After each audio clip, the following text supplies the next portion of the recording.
नमस्कार, मैं अविनाश रंजन गुप्ता आप सभी का अपने चैनल पर हार्दिक अभिनंदन करता हूं।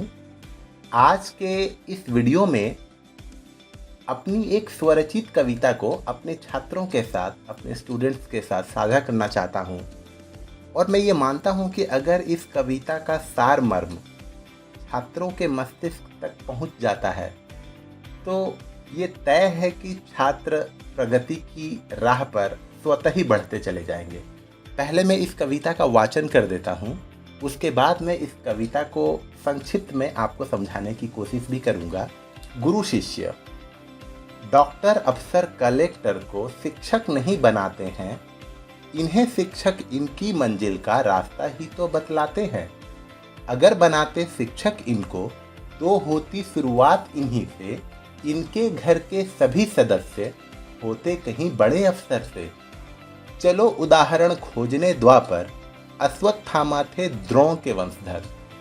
द्रोण गुरु थे और पिता भी, शिष्यों के संग था पुत्र भी।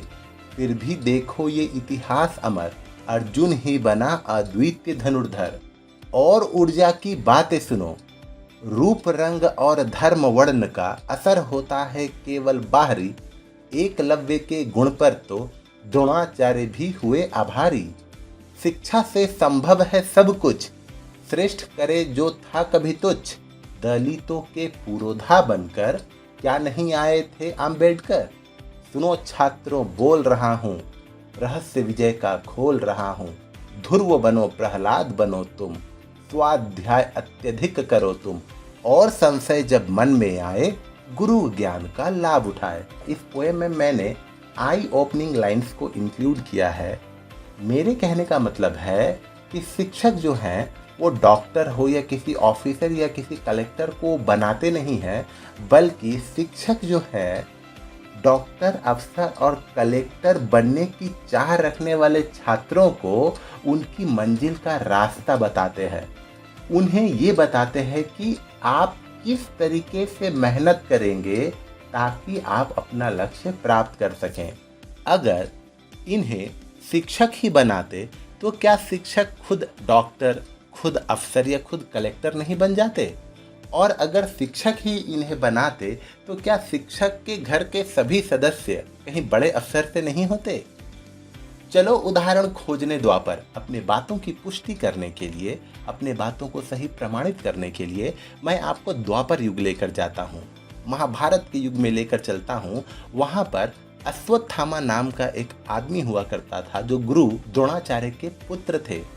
और गुरु द्रोणाचार्य पांडवों, कौरवों के अलावा अपने पुत्र को भी शिक्षा दीक्षा दिया करते थे। लेकिन देखिए, उनका अपना पुत्र इस दुनिया का सर्वश्रेष्ठ धनुर्धर नहीं बन सका। कौन बना सर्वश्रेष्ठ धनुर्धर? अर्जुन ही बना। क्या गुरु अपने बेटे को कम शिक्षा दे रहा होगा? क्या गुरु अपने बेटे से भेदभाव कर रहा होगा? बिल्कुल नहीं। ये स्ट्रॉन्ग विल है, ये कुछ कर दिखाने का जज्बा है, वही आपको आपकी डिजायर्ड गोल तक पहुंचाता है। और ऊर्जा की बातें सुनो जिससे आपके नसों में बिजली दौड़ने लगेगी। रूप रंग और धर्म वर्ण का असर होता है केवल बाहरी। याद रखिए, कभी भी इस बात को लेकर आप डिसअपॉइंट या इन्फेरियोरिटी कॉम्प्लेक्स, जिसे हम लोग एहसास कमतरीन कहते हैं, उसके शिकार मत बनिए कि आपका रूप अच्छा नहीं है, आपका रंग अच्छा नहीं है, आपकी जाति छोटी है। इस चीज़ को लेकर आप कभी भी अपने दिमाग में कोई भी धारणा न बनाइए। आप देखिए, एकलव्य भील जाति का था ये, लेकिन एकलव्य के गुण पर द्रोणाचार्य भी उनके प्रशंसक हो गए, उनके कायल हो गए। आप हमेशा एक बात याद रखिए, आप जैसा दिखते हैं 1 मिनट या 2 मिनट, लेकिन आप जैसा करते हैं वो सदा सदा के लिए। इसीलिए कभी भी जाति, रूप, रंग, धर्म, वर्ण के आधार पर अपने आप को हीन मान लेना या हीन भावना से ग्रसित हो जाना, आप अपने साथ अन्याय कर रहे हैं। शिक्षा से संभव है सब कुछ, श्रेष्ठ करे जो था कभी तुच्छ। दलितों के पुरोधा बनकर क्या नहीं आए थे आम्बेडकर? याद रखिएगा, शिक्षा से सब कुछ संभव है। शिक्षा एक ऐसी चीज है जो आपको बंधनों से मुक्त करती है, आपके खाली दिमाग को खुले दिमाग में कन्वर्ट करती है, आपको आपके इमोशंस पर कंट्रोल करना सिखाती है, आपको समाज में एक उच्च स्थान प्रदान करती है। और यही कारण था, यही बात बालक आम्बेडकर के मन में जब अच्छे से बैठ गई तो वो दलितों के पुरोधा बनकर सामने आए। और मेरी नज़र में दो ही ऐसे हीरो हैं जिनको मैं हृदय से नमन करता हूँ। एक है नेताजी सुभाष चंद्र बोस और दूसरे हैं बाबा साहेब डॉक्टर भीमराव रामजी आम्बेडकर। सुनो छात्रों, बोल रहा हूँ, रहस्य विजय का खोल रहा हूँ, मेरी बातें ध्यान से सुनिए। अगर आपने मेरी बातों को ध्यान से सुना ना और समय रहते इसको इम्प्लीमेंट किया तो डेफिनेटली आप सक्सेसफुल बनेंगे। ध्रुव बनो, प्रहलाद बनो तुम। एक बालक हुआ करता था ध्रुव।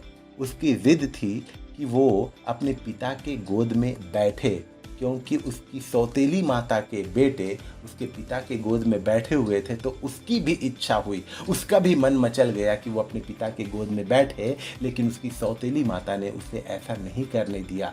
तब उसकी अपनी माता ने उनसे कहा कि तुम कुछ ऐसा काम करो कि विष्णु के गोद में बैठो, ताकि युगों युगों तक तुम्हारा नाम अमर रहे। और देखिए, उन्होंने ऐसी तपस्या की विष्णु की कि विष्णु जी भी उन्हें अपने गोद में बैठाए और वो ध्रुव तारा बन गए, जिसे आज हम लोग कहते हैं ध्रुव सत्य, ध्रुव तारा, वही बालक। प्रहलाद बनो तुम। प्रहलाद की कहानी हम सब जानते हैं। स्वाध्याय अत्यधिक करो तुम। आप जितना हो सके उतना सेल्फ स्टडी कीजिए। आपको मैं बता दूं, एक शिक्षक आपको ये बता देगा कि 2 + 2 = 4 कैसे होता है। और जब आप इस एडिशन की विधि को जान जाते हैं, उसके बाद चाहे किसी भी नंबर को किसी भी नंबर से एडिशन करना हो, आप कर सकते हैं। इसीलिए स्वाध्याय बहुत ज़रूरी है। स्वाध्याय अत्यधिक करो तुम। और संशय जब मन में आए, अगर स्वाध्याय के दौरान कुछ बातें आपको नहीं समझ में आती हैं, डाउट क्रिएट होता है, तो गुरु ज्ञान का लाभ उठाएं और गुरु के ज्ञान का लाभ उठाकर अपने संशय को दूर कीजिए और सफलता के मार्ग पर अग्रसर होइए। तो ये थी मेरी स्वरचित कविता। उम्मीद करता हूँ छात्रों, आपको इस कविता से ज़रूर कुछ ज्ञान की बातें मिली होंगी। हम पुनः मिलेंगे किसी अगले वीडियो में। तब तक के लिए धन्यवाद।